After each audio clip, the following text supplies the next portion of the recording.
وقال الله تبارك وتعالى في القرآن المجيد والفرقان الحميد: ها أنتم هؤلاء تدعون لتنفقوا في سبيل الله فمنكم من يبخل ومن يبخل فإنما يبخل عن نفسه والله الغني وأنتم الفقراء وإن تتولوا يستبدل قوما غيركم ثم لا يكونوا أمثالكم.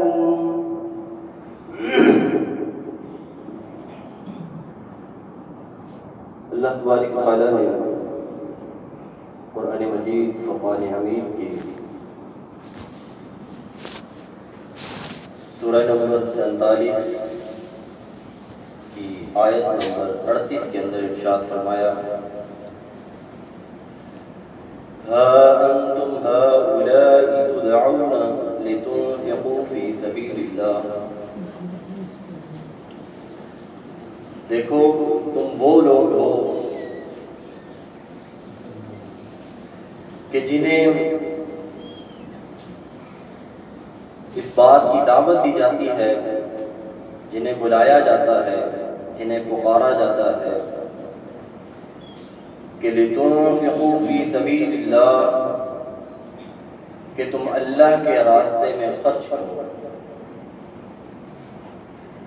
فَمِنْكُمْ مَنْ يَبْخَلُ، اور تم میں سے بعض لوگ ایسے ہیں کہ جو اس دعوت پر لبیک کہنے کی بجائے بخل سے کام لیتے ہیں، کنجوسی سے کام لیتے ہیں. وَمَنْ يَبْخَلْ فَإِنَّمَا يَبْخَلُ عَنْ نَفْسِهِ، اور تم میں سے جو شخص بھی بخل سے کام لیتا ہے، کنجوسی سے کام لیتا ہے،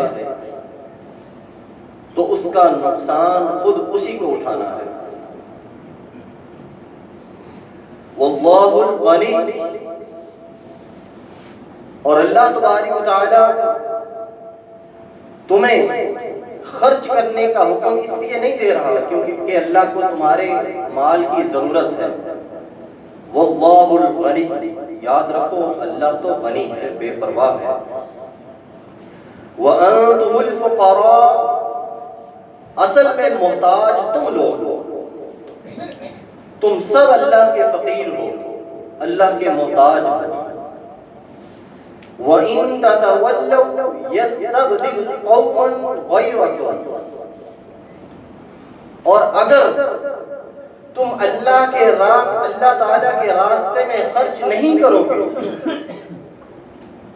تو یاد رکھو اللہ تبارک و تعالیٰ تمہاری جگہ کسی دوسری قوم کو لے آئے گا. اللہ تبارک و تعالیٰ کے دین کا کام رکتا نہیں ہے. اللہ تعالیٰ کسی نہ کسی ذریعے سے، کسی نہ کسی طرح سے لوگوں سے، حتیٰ کہ اللہ تعالیٰ چاہے تو ابابیل سے بھی کام لے لیتا ہے.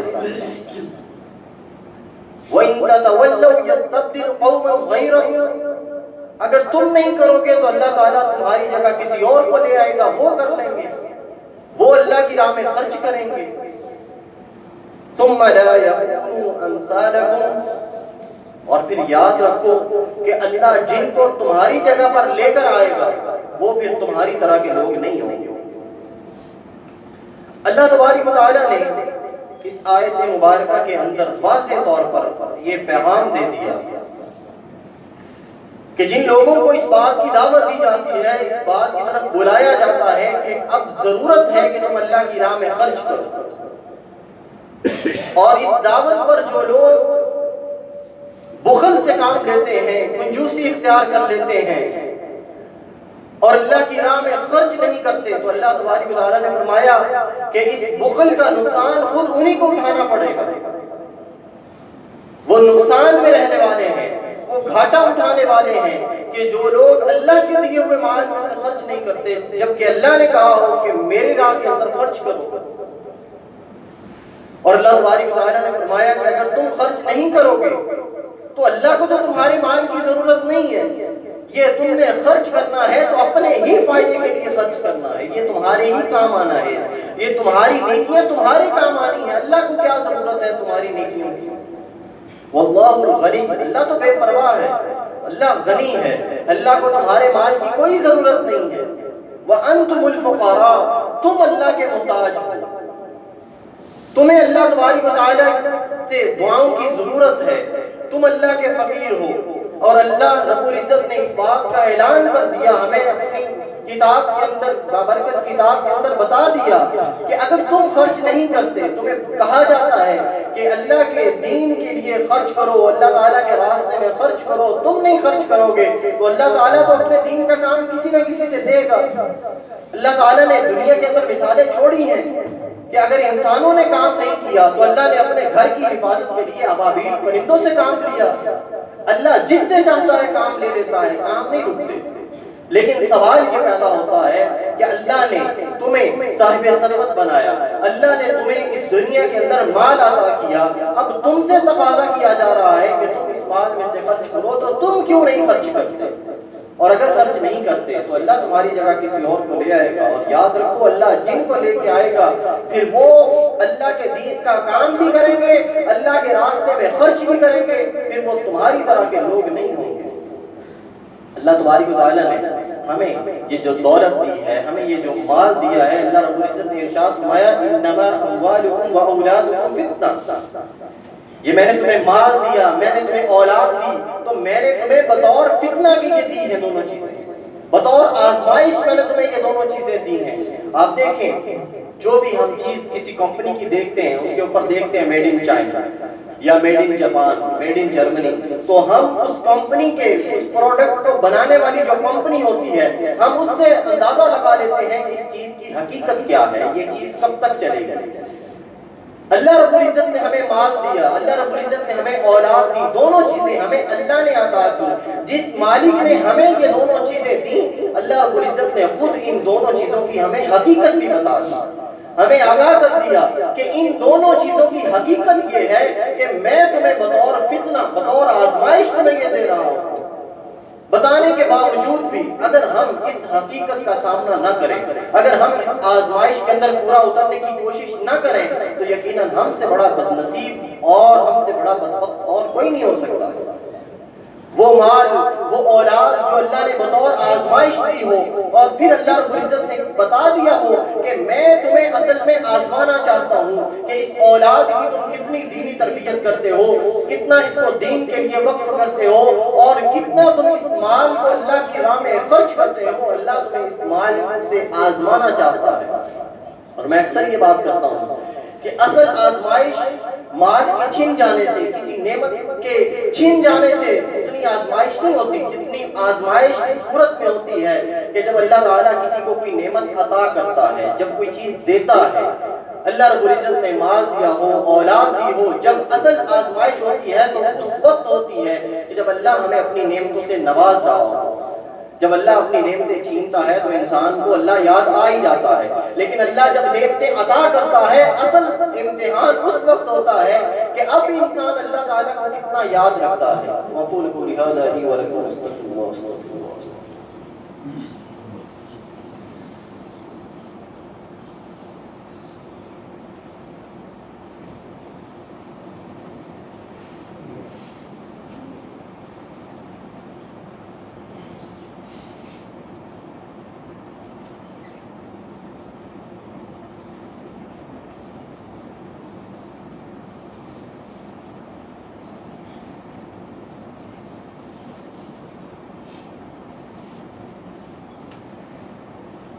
الحمد لله نحمده ونستعينه ونستغفره ونؤمن بالله ونتوكل عليه ونعوذ بالله من شرور أنفسنا ومن سيئات أعمالنا، من يهده الله فلا مضل له ومن يضلل فلا هادي له، وأشهد أن لا إله إلا الله وحده لا شريك له وأن محمدا عبده ورسوله۔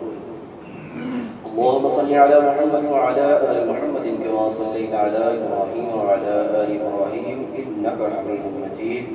اللهم بارك على محمد وعلى آل محمد كما باركت على إبراهيم وعلى آل إبراهيم إنك حميد مجيد.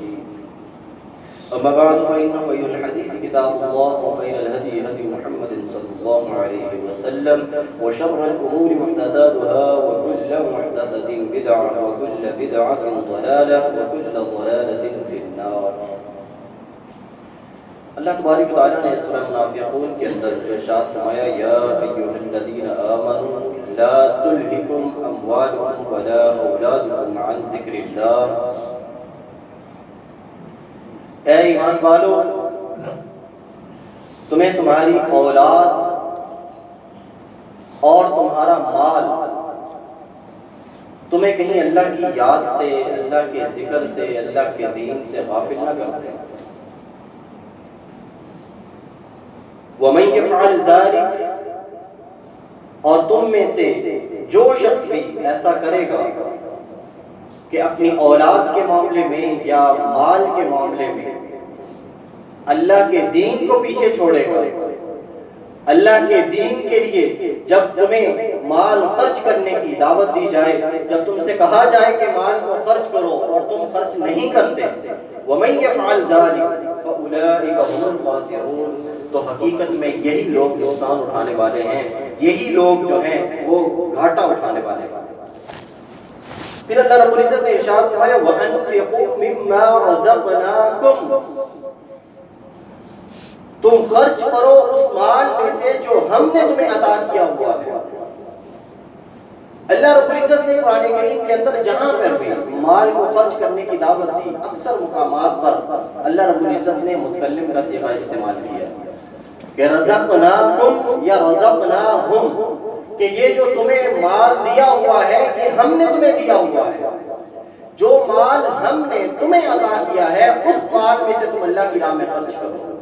یعنی اللہ رب العزت ہمیں ایک حقیقت سے آگاہ کر رہا ہے کہ یہ جو مال تمہیں دیا ہے اس دنیا کے اندر تمہیں اس مال کا عارضی طور پر مالک بنایا ہے. تم نے اس مال پر حقیقی مالک بن کر بیٹھ گئے. تم نے یہ سمجھ لیا کہ میں اس کا حقیقی مالک ہوں، میں نے اپنے فن سے کمایا، میں نے اپنے ہنر سے کمایا، یہ میرے ہاتھوں کی کمائی ہے. تم نے یہ سمجھ لیا اور تم اس کے حقیقی مالک بن کر بیٹھ گئے. جاؤ دنیا میں دیکھو، دنیا کے اندر کتنے ایسے لوگ ہیں کہ جنہیں اللہ رب العزت نے ہنر دیا، فن دیا، ان کو ماہر بنایا، لیکن ان کو اللہ رب العزت نے ان کو کسی بیماری کے اندر مبتلا کر دیا. کوئی فالج کا اٹیک ہو گیا. کہاں گیا ان کا ہنر، کہاں گئی ان کی مہارت، کہاں گیا ان کا فن؟ وہ تو دماغ کے اندر رہ گیا، ان کے ہاتھ کام نہیں کر سکے. کہاں سے کمائیں گے وہ جو اپنے فن پر، اپنی جو مہارت ہے اس پر گمان کرتے تھے کہ میں نے اپنے فن کی بدولت کمایا ہے، میں نے اپنے مہارت کی بدولت کمایا ہے، یہ میرے ہاتھوں کی کمائی ہے. اور کتنے لوگ ہیں کہ جن کے ہاتھ کام کرتے ہیں لیکن انہیں دماغی فالج ہو جاتا ہے. اللہ کہاں سے دیتا ہے ایسے لوگوں کو؟ ہم یہ گمان کرتے ہیں کہ یہ ہم نے کمایا ہے. اللہ رب العزت نے ارشاد فرمایا یہ تمہارا نہیں ہے، رزقناکم، یہ میرا ہے، میں نے تمہیں دیا ہے. اگر دنیا کے اندر تمہیں دیا ہوا ہے تو تمہیں عارضی طور پر مالک بنایا ہے. اللہ تمہیں آزمانا چاہتا ہے، تمہیں دیکھنا چاہتا ہے کہ تمہیں دیا ہے، اب تم اس کا کتنا حق ادا کرتے ہو، کتنا خرچ کرتے ہو. لیکن تم تو ہر وقت یہی کہتے نظر آتے ہو میرا مال، میرا مال، میری گاڑی، میرا بینک بیلنس، میرا گھر، میری پراپرٹی، میری دکان. تمہاری زبان سے تو میری کے علاوہ کچھ نکلتا ہی نہیں ہے. اللہ کے نبی صلی اللہ علیہ وسلم نے اس حقیقت سے آگاہ کیا. صحیح مسلم کے اندر آپ نے فرمایا انسان ہر وقت یہی کہتا رہتا ہے مالی مالی مالی، میرا مال، میرا مال، میرا مال، میرا یہ، میرا وہ، میرا یہ سب کچھ. اللہ کے نبی صلی اللہ علیہ وسلم نے فرمایا تمہاری اصل میں 3 چیزیں ہیں، 3 کے علاوہ تمہارا کچھ بھی نہیں ہے. تمہاری وہ چیز جس کو تم نے کھا لیا اور ہضم کر لیا. دوسری وہ چیز جس کو تم نے پہن لیا اور بوسیدہ کر دیا. تیسری وہ چیز تمہاری ہے کہ جس کو تم نے خرچ کر دیا اور آگے بھیج دیا، وہ اصل میں تمہارا ہے. تم ہر چیز کو کہتے ہو کہ یہ میرا، یہ میرا، یہ میرا ہے. اور اللہ رب العزت نے فرمایا وَأَنفِقُوا مِمَّا رَزَقْنَاكُمْ، اللہ تمہیں اس بات کی تمہاری زندگی کے اندر دعوت دیتا ہے کہ میں نے جو تمہیں دیا ہوا ہے اس میں سے تم نے خرچ کرنا ہے. مِن قَبْلِ أَن يَأْتِيَ أَحَدَكُمُ الْمَوْتُ، قبل اس سے کہ تم میں سے کسی شخص کو موت آ جائے. قبل اس سے کہ موت اس کی زندگی کا خاتمہ کر دے، اس کی زندگی کی جو اس کی سانسیں ہیں ان کو ختم کر ڈالے، قبل اس سے کہ وہ تمہارے اوپر وقت آئے، اور پھر جب وہ وقت آئے گا تو تم میں سے وہ شخص پھر یہ کہے گا کہ ربی لولا اخرتنی الی اجل قریب، اے اللہ کاش تو نے مجھے تھوڑی سی مہلت اور دے دی ہوتی، کاش میری زندگی کا تھوڑا سا وقت اور بڑھا دیا ہوتا۔ کیوں مہلت مانگ رہا ہے؟ کوئی نماز رہ گئی ہے؟ کوئی فریضہ چھوڑ دیا ہے؟ نہیں، اس زندگی کے اندر اس نے ایک کام چھوڑا تھا، نمازیں پڑھی، سب کچھ کیا، لیکن ایک کام تھا جو وہ نہیں کرتا تھا، وہ کیا تھا؟ فَأَصْطَدَّقَ، اے اللہ جب اس دنیا کے اندر صدقہ کرنے کی ترغیب دی جاتی تھی تو میں اپنا ہاتھ کھینچ لیتا تھا، میں کنجوسی سے کام لیتا تھا، اللہ میں اس زندگی کے اندر خرچ نہیں کرتا تھا، میں نے سارے فرائض سر انجام دیے، میں نے نمازیں ادا کی، سب کچھ کیا، اللہ میری موت کا وقت کاش تو تھوڑا سا اور ڈال دیتا تو فَأَصَّدَّقَ، اے اللہ میں صدقہ کر لیتا۔ اللہ کے نبی صلی اللہ علیہ وسلم نے فرمایا جب کسی سے بخاری سے مسلم کے اندر ہے، جب کسی انسان کی موت کا وقت آتا ہے پھر وہ کہتا ہے اتنا فلاں کو دے دو، اتنا فلاں کو دے دو، یہ مسجد کو دے دو، یہ فلاں بندے کو دے دو، مسجد کے نام لگا دو۔ آپ نے فرمایا اب یہ تمہارا مال نہیں رہا، اب یہ تمہارا نہیں رہا، اب تو یہ وارثوں کا ہو چکا ہے، تم تو آج اگلے گھر جانے والے ہو، تمہاری اگلی منزلیں شروع ہونے والی ہیں، اب کیا فائدہ؟ اب موت تمہارے حلق کو پہنچ چکی ہے، اب موت تمہارے سر پر آ چکی ہے، اب کہتے ہو کہ فلاں کو دے دو، فلاں کو دے دو، اب کوئی فائدہ نہیں۔ فائدہ تب تھا کہ اللہ کے نبی صلی اللہ علیہ وسلم سے پوچھا گیا اللہ کے رسول افضل صدقہ کون سا ہے؟ آپ نے فرمایا وہ مال کہ جو اس وقت خرچ کیا جائے کہ جب انسان کو اس بات کی فکر ہو کہ اللہ مجھے مال دے، جب مال سے محبت ہو، جب امیر ہونے کی دل میں خواہش ہو، اس صورت میں اللہ کی راہ میں مال دیا ہوا مال صدقہ کہلاتا ہے۔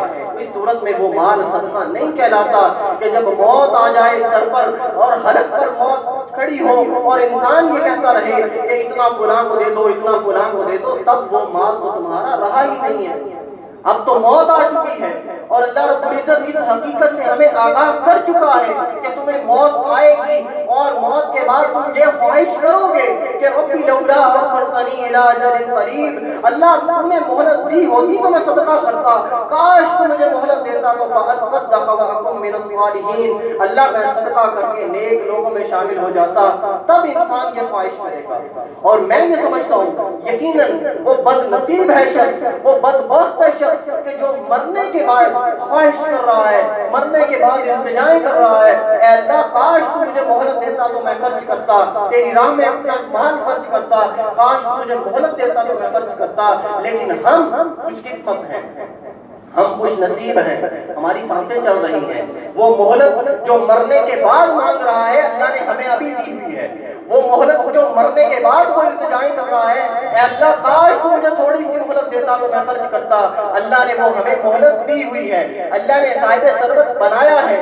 ہم دنیاوی معاملات کے اندر، گھر کے معاملات کے اندر، بچے کی شادی کرنی ہو، بچی کی شادی کرنی ہو تو ہمیں یہاں پر ٹینشن ہوتی ہے، ہم یہاں سے دعائیں مانگتے ہیں، ہم یہاں سے آنسو بہاتے ہیں، اللہ سے دعائیں کرتے ہیں اللہ کہیں نہ کہیں سے کوئی رزق کا انتظام کر دے، اللہ کہیں نہ کہیں سے پیسوں کا کوئی انتظام کر دے، میں نے بچے کی شادی کرنی ہے، بیٹی کی شادی کرنی ہے، گھر کا فلاں کام ہے، حتیٰ کہ اللہ سے دعائیں مانگتے ہیں۔ جب اللہ کے دین کے لیے خرچ کرنے کے لیے کہا جاتا ہے تب نہ تو دعائیں نکلتی ہیں، نہ دماغ ٹینشن میں مبتلا ہوتا ہے، نہ آنکھوں سے آنسو نکلتے ہیں۔ کیوں؟ کیونکہ ہمارے دل مردہ ہو چکے ہیں، ہمارے دل سخت ہو چکے ہیں۔ ہم یقیناً ان لوگوں میں شامل ہوں گے جو خواہشات کریں گے اے اللہ کاش تو مہلت دیتا تو میں خرچ کرتا، اے اللہ کاش تو نے تھوڑا سا میری موت کا وقت ٹال دیا ہوتا تو میں خرچ کرتا اور نیک لوگوں میں شامل ہو جاتا۔ اللہ نہ کرے کہ ہمارا شمار ان لوگوں میں ہو۔ آج اللہ نے زندگی دی ہے، اللہ نے وقت دیا ہے، اللہ نے ہمیں موقع بھی دیا ہے کہ ہم اللہ کی راہ میں خرچ کریں۔ تو اللہ رب العزت سے دعا کروں کہ اللہ تعالیٰ ہمیں اس موقع پر بھرپور مال خرچ کرنے کی اللہ رب العزت ہمیں توفیق عطا فرمائے۔ وَأَقُولُ قَوْلِي هَٰذَا وَأَسْتَغْفِرُ اللَّهَ